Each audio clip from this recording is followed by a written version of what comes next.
आखिर तुम्हारा मसला क्या है? अम्मा मेरा सिर्फ एक ही मसला है कि जो बात मेरे दिमाग में फंस जाए ना वो इतनी आसानी से निकलती नहीं है। बोलो, पूछो, क्या पूछना है? माँ से क्यों अदालत लगाई हुई है? जग्गू भाई, सिर्फ जग्गू भाई। मैं ये तो मान सकता हूँ कि वो मेरा मामू हो सकता है क्योंकि हम दोनों की आदतें एक ही जैसी हैं, लेकिन क्या वाकई वो आपका खूनी रिश्ता है? ये बात मुझे समझ नहीं आ रही। आप मुझे सच सच बताइए आज, क्या वाकई जग्गू भाई से आपका खूनी रिश्ता है या फिर नफरत का? जग्गू से मेरा रिश्ता खून का भी है और नफरत का भी, क्योंकि वो तुम्हारा मामू है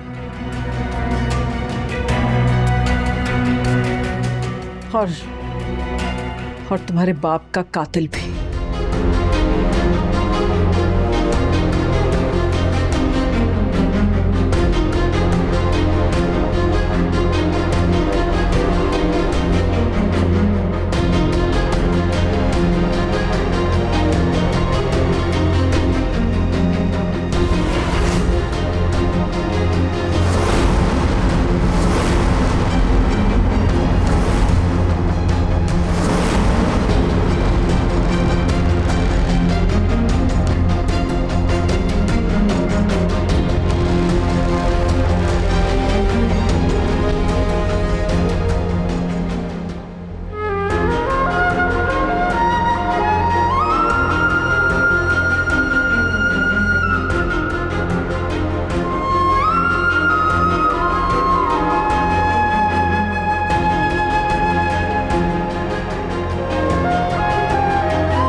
ये गम, ये रंजिशें हमारे लिए अजनबी नहीं है। इन्हीं के दामन में बड़े होने के आदी हैं। सारी जिंदगी इन्हीं तकालीफ से, इन्हीं रंजिशों से आंख मिचोली खेलते हुए बड़े होते हैं, फिर बूढ़े होते हैं, बस यूं ही दुनिया से चले जाते हैं। अजीब लड़की थी बतूल भी, खाली हाथ गई है, लेकिन लगता है घर खाली कर गई है। घर में से सब कुछ समेट कर ले गई है। मेरे ख्याल से तुम्हें अभी तक यकीन नहीं आ रहा है कि मैं मिसेस आशिर बन चुकी हूँ। तो फिर क्या कर रही हो यहाँ पर? जाओ अपना रास्ता लो, वरना तुम जैसी मामूली लड़की को रास्ते से हटाने में मुझे टाइम नहीं लगे। बतूल, जब चाहते ना चाहते हम दोनों के रास्ते जुदा हो ही रहे, तो यूं आंसू बहा के क्यों? हंसी खुशी भी तो ये सब कुछ हो सकता है ना।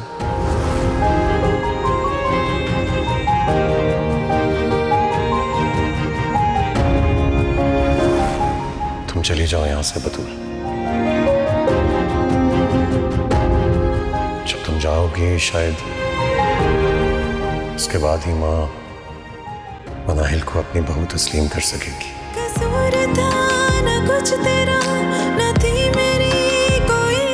प्लीज, अगर तुमने मुझसे कभी भी मोहब्बत की थी तो मेरी खातिर चली जाओ।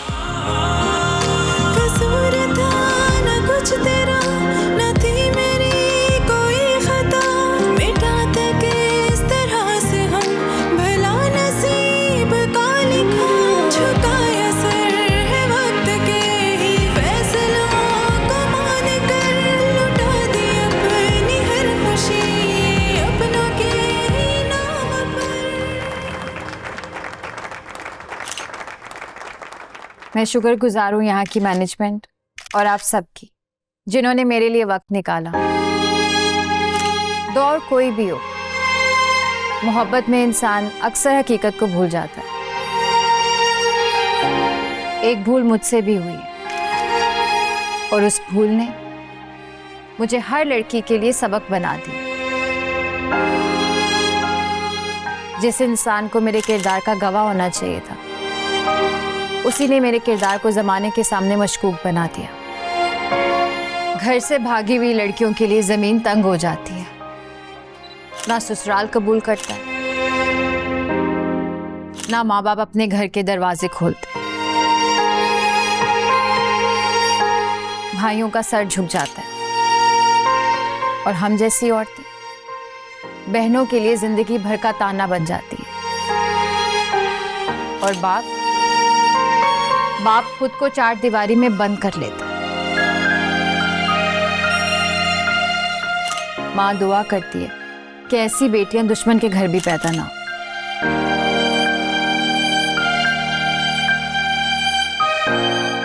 मोहब्बत हो जाती है, लड़कियां मजबूर होती हैं, लेकिन मेरी आप सबसे दरख्वास्त है कि कभी भी उस मोहब्बत को अपने बाप की इज्जत पर तरजीह मत दें।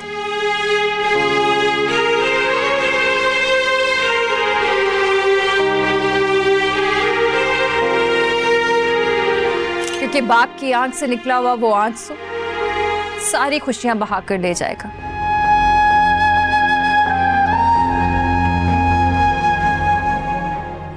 और ये सुनी सुनाई बात नहीं है, ये मेरा जाती एक्सपीरियंस है। कोई भी भूल इतनी बड़ी नहीं होती कि उसकी सजा आपको जिंदगी भर मिले। अल्लाह ताला भी गलती को माफ कर देता है, तो इंसान माफ क्यों नहीं करता?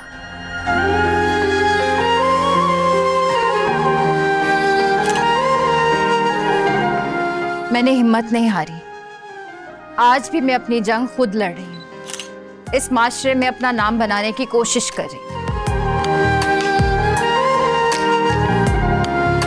मैं उम्मीद करती हूँ कि आप सब मेरी गलती से सीखेंगे। इस एक पल की आस में ना जाने कितने पल गए, नजरों में जितने ख्वाब थे उदासियों में ढल गए। मिला कोई तो यूं लगा मिले खुद से आज हम, ये जाना खुद को देख कर के हम बहुत बदल गए। ना छेड़ तू हम दीवानों को, ना इस तरह सजा हमें, यूं एक भूल की ये सजा ना दे तू हर दफा हमें। ना छेड़ तू हम दीवानों को, ना इस तरह सजा हमें, यूं एक भूल की ये सजा ना दे तू हर दफा हमें।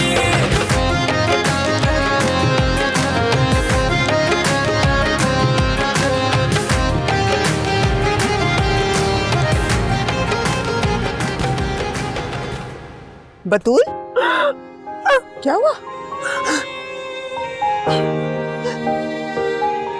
आप मुझे माफ कर दे।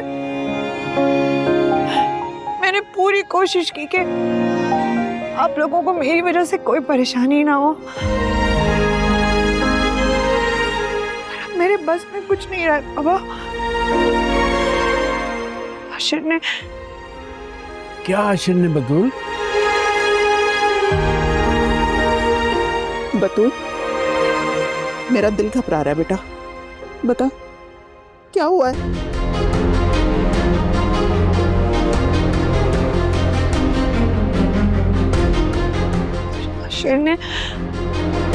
आशिर ने कहीं तुम्हें तलाक? नहीं नहीं बाबा, आशिर ने दूसरी शादी कर ली है।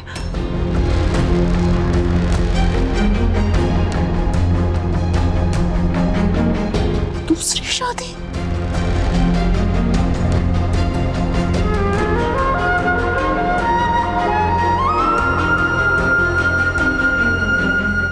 जी जी मैं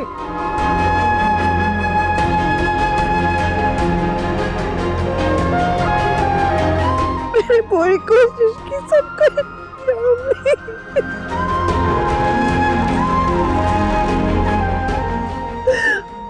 बाबा को दुख नहीं देना चाहती है कोई।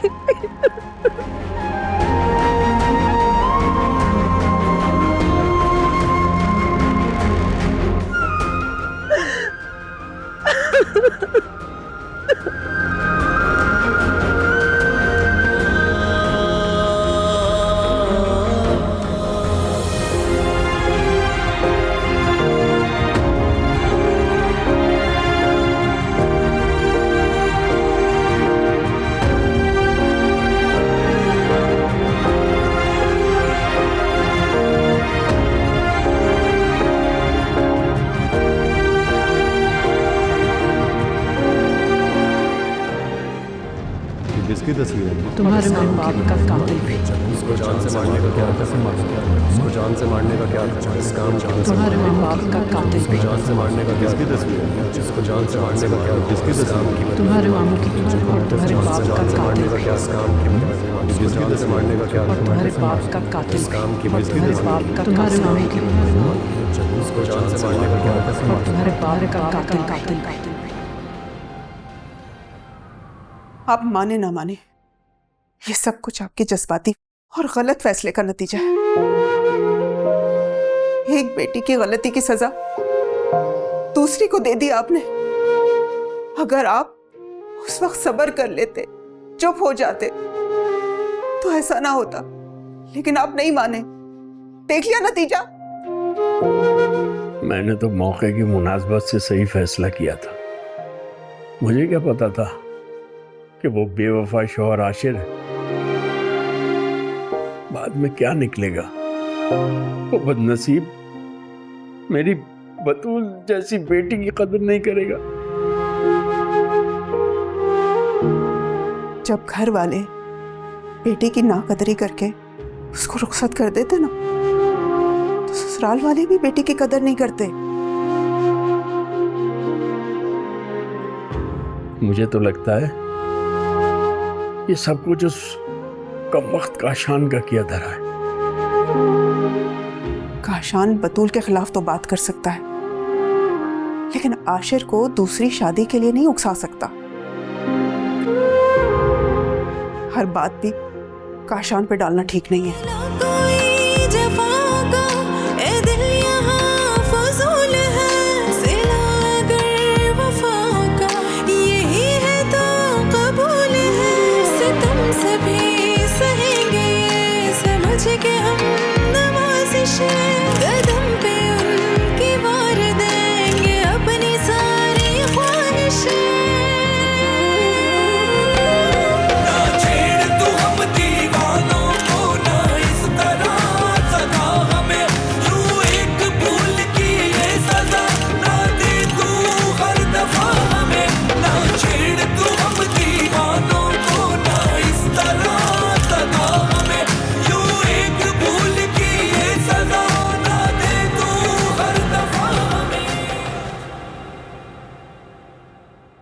आशिर, तुम ऑफिस जा रहे हो?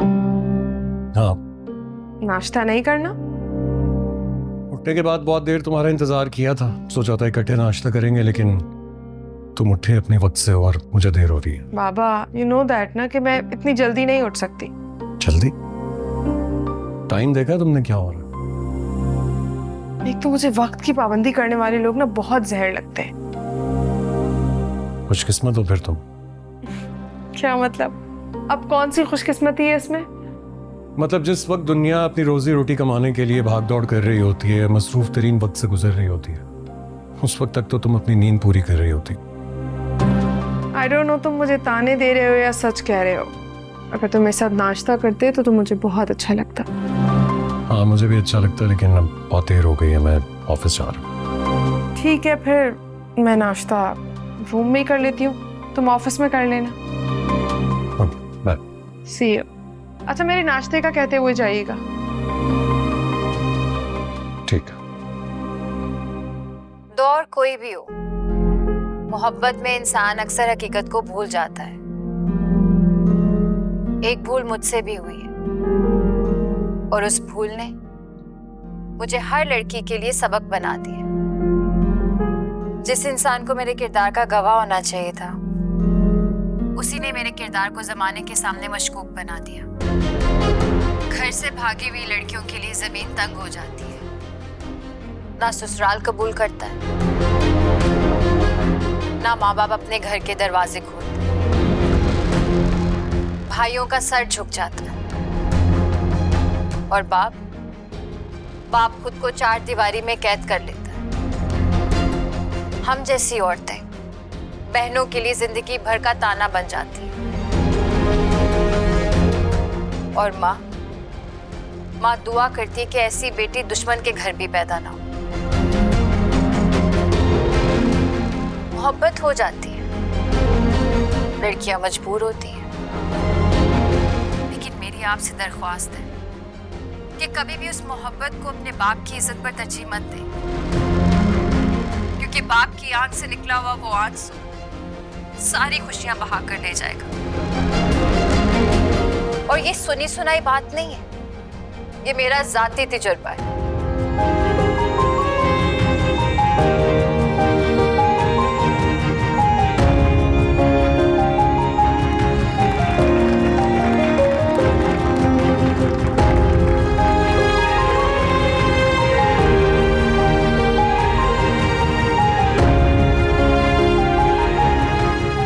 काशान भाई,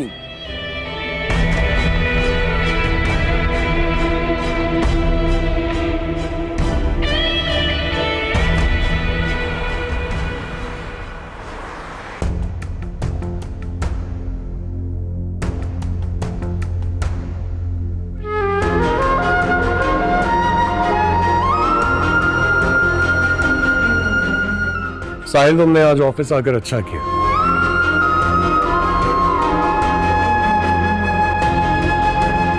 गुड।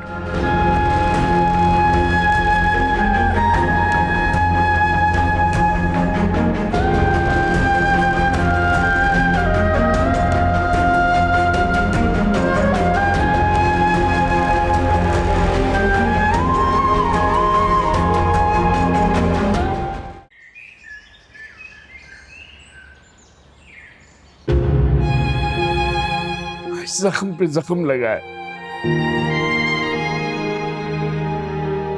बड़ी बेटी पर शौकन आ गई और छोटी ने एक नया गुल खिला दिया। पहले अपने मोहल्ले में बदनाम किया, अब पूरे मुल्क में बाप का नाम रोशन कर दिया। आज मुझे मौत क्यों नहीं आ गई? क्यों नहीं आ गई मुझे मौत? सब्र करें सराज अहमद, सब्र। सब्र के अलावा कोई चारा नहीं है हमारे पास। किस किस बात पर सब्र करूं? किस किस दुख का मातम करूं? बेटी की सौगन आने पर या पूरे मुल्क में बदनाम होने पर? बताओ ना, बताओ मुझे।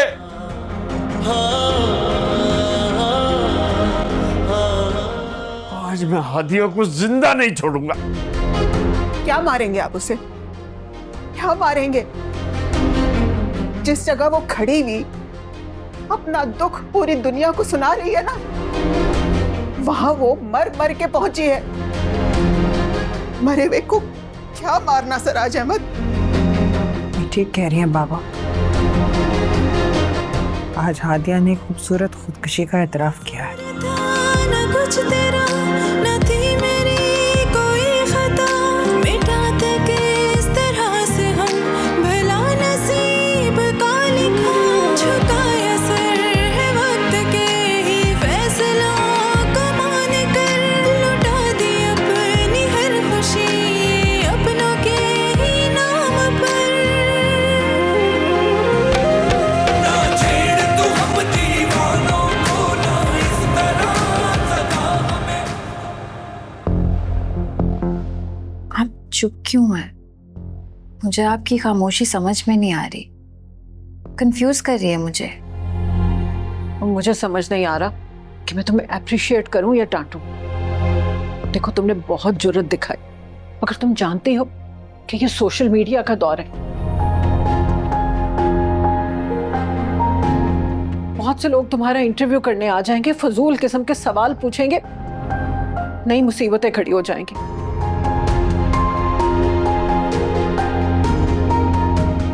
और दुआ करो कि तुम्हारा ये इंटरव्यू काशान ना देख ले। इस घर में एक नया हंगामा शुरू हो जाएगा। मैं अब किसी हंगामे से नहीं डरती। ठीक है, तुम डरना मत, मैं हर कदम पे तुम्हारे साथ हूं।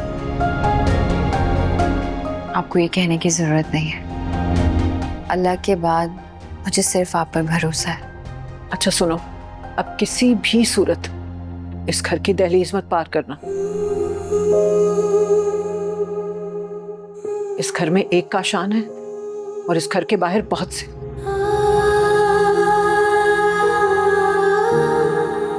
ख्याल रखना।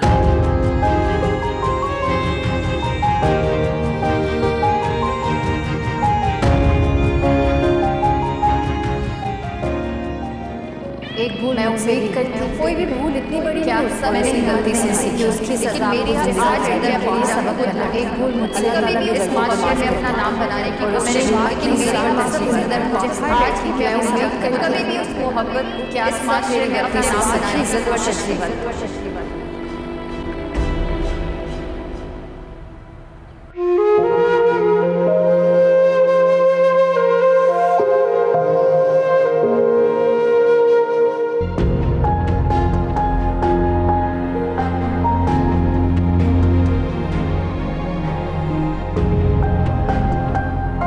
आप जैसे रवायती माँ बाप बेटियों को प्यार तो देते हैं मगर हथियार नहीं देते।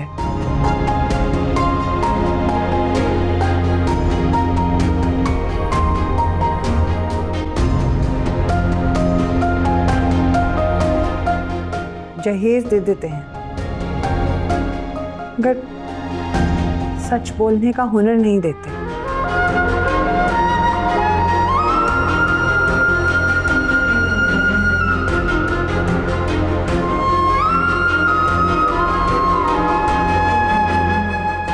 ससुराल से जनाजा उठने की तलकीन तो कर देते हैं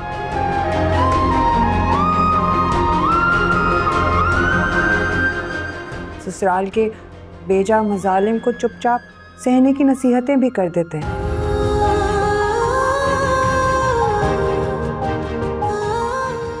लेकिन मैके के घर वापस आने की इजाजत नहीं देते।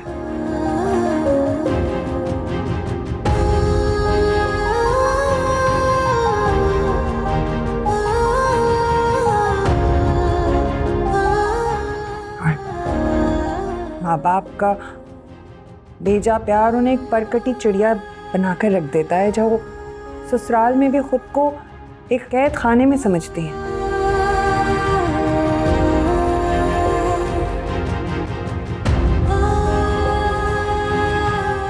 बर्तन मांजती रहती हैं, उनका बचा कुचा खाना अपना नसीब समझकर खा लेती हैं।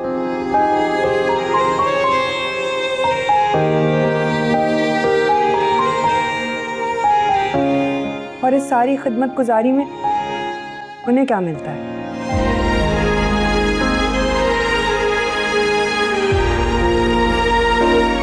तलाक।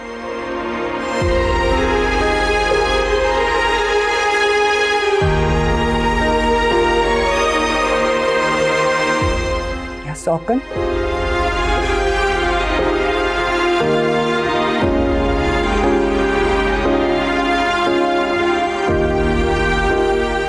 जैसे आप हादिया को बेवकूफ़ कह रही हैं तो उसे भी उसके बदले वही सब मिलना था ना।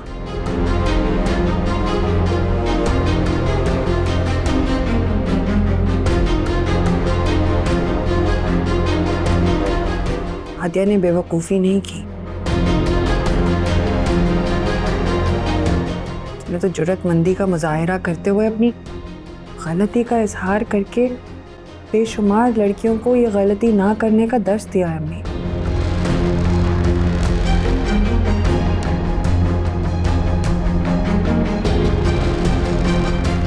अगर किसी एक लड़की ने भी हादिया की कहानी सुनकर ये गलत कदम उठाने का फैसला तर्क कर दिया तो ना सिर्फ हादिया की गलती का अजाला होगा बल्कि अल्लाह ताला भी उसके अगले पिछले सारे गुनाह माफ़ कर देगा।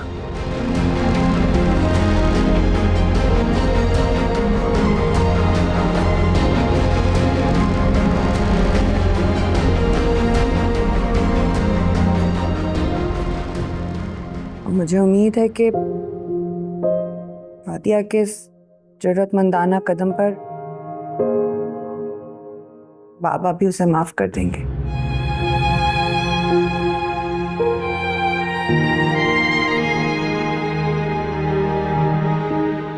अगर हादिया के इस कदम ने किसी माँ बाप को ऐसी तकलीफ से गुजरने से रोक लिया जैसे आप लोग गुजरे हैं तो भी उसे माफ कर देना चाहिए।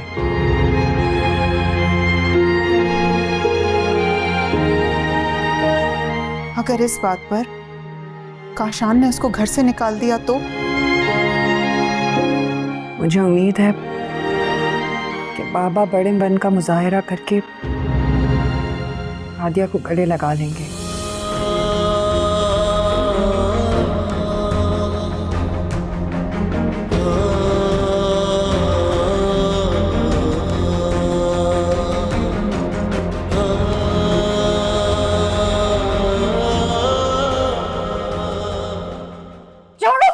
शराबी शर्म नहीं आई मेरी इज्जत उछालते हुए, वरना अपने बाप के बारे में तो बड़ा बोलती हो। मेरे बाप की इज्जत, मेरी बाप की इज्जत, फिर यहाँ क्या हुआ?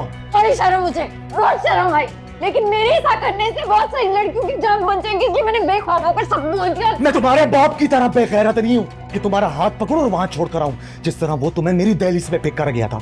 मैं तुम्हें बताता हूँ तुम्हारे साथ क्यों है।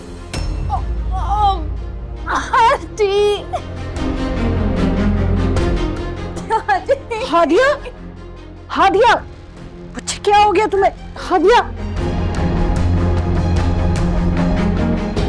पागल हो गया है? क्या किया इसके साथ? अरे अम्मा, तुम जानती नहीं उसने क्या किया है।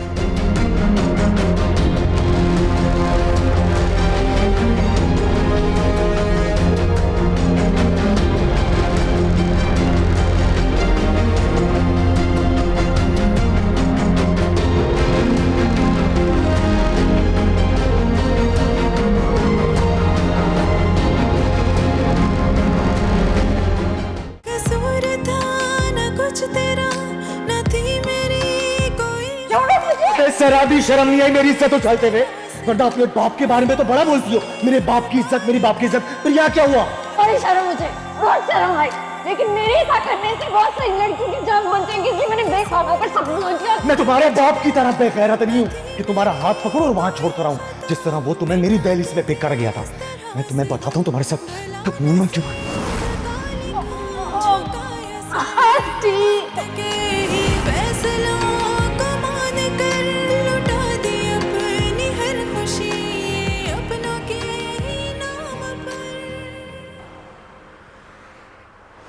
जैसे तुम मेरी पहली शादी कह रहे हो, दरअसल शादी नहीं समझौता था। उस वक्त अपनी माँ और तुम्हारे मामू की इज्जत बचाने की खातिर मुझे वो शादी करनी पड़ी। सर, अगर आप उस वक्त शादी से इनकार कर देते तो ये सब नहीं होता। ऐसी बात नहीं है, मैं वहां शादी से इनकार करने के लिए नहीं आया था। मैं एक्चुअली हादिया से शादी करने आया था। सर, मेरे ख्याल से अगर आपकी वाकई हादिया से शादी हो जाती और उसके बाद भी मनाहिल वापस आती तो अब भी आप यही करते। जब आप बतूल जैसी बीवी पे सौकन ला सकते हैं तो हादिया तो आपके लिए मामूली सी चीज़ है। और बुरा मत माने सर, आपको सच बताना चाहिए था कि शादी से पहले आप मनाहिल को पसंद करते थे। इस मौजू पर बहस करने का अब कोई फायदा नहीं। सर, आपने घाटे का सौदा किया है। तुम मेरे नफा और नुकसान के बारे में सोचने के बजाय बतूल के बारे में सोचो। उसको कॉल करो, उससे कहो कि मुझसे तलाक मांग ले, मैं उसे तलाक दे दूंगा। और अगर वो खुला लेना चाहती है तो उसे अदालतों के चक्कर काटने पड़ेंगे, जो मैं खुद नहीं चाहता। अब ये कोशिश करने की जरूरत नहीं है, क्योंकि मैं जानता हूं ना वो ऐसा करेगी और ना वो ऐसा चाहती है।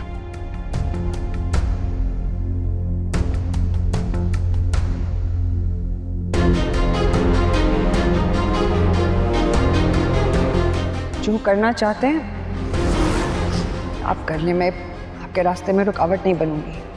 बात रुकावट बनने की नहीं, बात ज़मीर की, आवाज की। मेरा भी ज़मीर है, मेरे दिल पर बोझ है कि मैं एक लड़की को उसकी मर्जी के खिलाफ शादी करके अपने साथ यहां ले आया। उसकी मोहब्बत छीन ली मैंने उससे। ऐसा कुछ नहीं है। ऐसा ही है। क्यों सच नहीं बोल देती हो? क्यों सिसक के अपनी जिंदगी गुजार रही? देखो, मैं सारा इल्जाम अपने सर ले लूंगा। तुम जाओ, जाकर साहिल से शादी कर लो।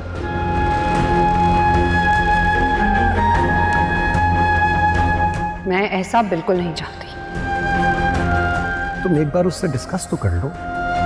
अगर वो अभी भी तुम्हें कबूल करने के लिए तैयार है तो मैं तुम दोनों के बीच में रुकावट नहीं बनूंगा। अच्छा, आपकी इस मेहरबानी की जरूरत नहीं है। मैं किसी भी सूरत पर तलाक नहीं लेना चाहती, आपको किसी और से शादी करनी, तो मेरी तरफ से आपको पूरी की पूरी इजाजत है। कसूर था न कुछ तेरा, न थी मेरी कोई खता, मिटाते किस तरह से हम भला नसीब का लिखा।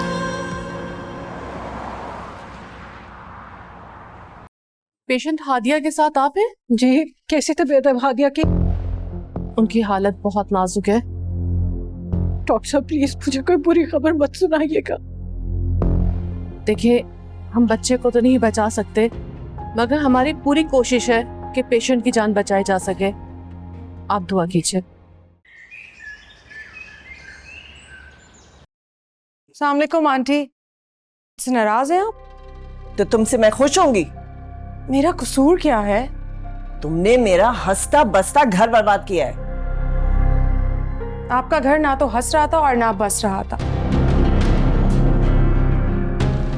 और ना ही आश्रय बतूल के साथ खुश था। भाई तभी मैंने भी आश्रय के साथ शादी कोई जबरदस्ती नहीं की है। ये जबरदस्ती नहीं है तो क्या है? जबरदस्ती तो उसको कहते हैं जिस तरीके से आपने आशिर और बतूल की शादी करवाई। तुमने आशिर से बेवफाई की, फैजान से शादी की, तो निभाती ना उसे। तुमने तो शादी ब्याह को मजाक समझ रखा है। मजाक तो मेरे साथ आपकी जिद ने बना कर रखा है aunty, and I know that कि आप मुझे अपनी बहू कभी भी तस्लीम नहीं करेंगी। भाई तभी मजाक तो आपने आशिर और बतूल के साथ भी किया है, उन दोनों से उनकी मोहब्बत को छीन कर। वेल, मैंने आपके बेटे आशिर की जिंदगी को बचाने के लिए अपनी शादी की कुर्बानी दी। कौन सी कुर्बानी? Don't you know that? Ashir मुझे फोन करता था और आशिर ने मुझे कहा था कि फैजान से डिवोर्स लेकर वापस आ जाओ, वरना मैं खुदकुशी कर लूंगा। गलत किया तुमने। तुमने अपनी जन्नत छोड़ी और मुझसे और बतूल से हमारी जन्नत छीन ली। किसी की जान बचाना इंसानियत है। किसी बीवी से उसके शौहर को छीनना, एक माँ से उसके बेटे को अलग करना, ये कैसी इंसानियत है? आप अगर बतूल को भूल जाएंगी तो ये घर जन्नत बन सकता है। तुम बतूल की जगह नहीं ले सकती। तुम में उस जैसी कोई खूबी है ही नहीं, इसलिए मैं बतूल को कभी नहीं भूलूंगी। यानी आप इस घर को कभी जन्नत नहीं बनने देंगी?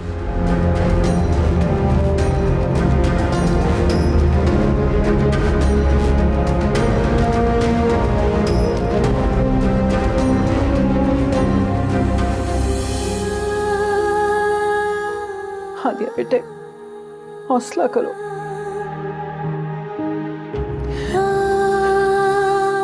वो नन्ही सी जान इतनी ही उम्र लिखवा के लाई थी।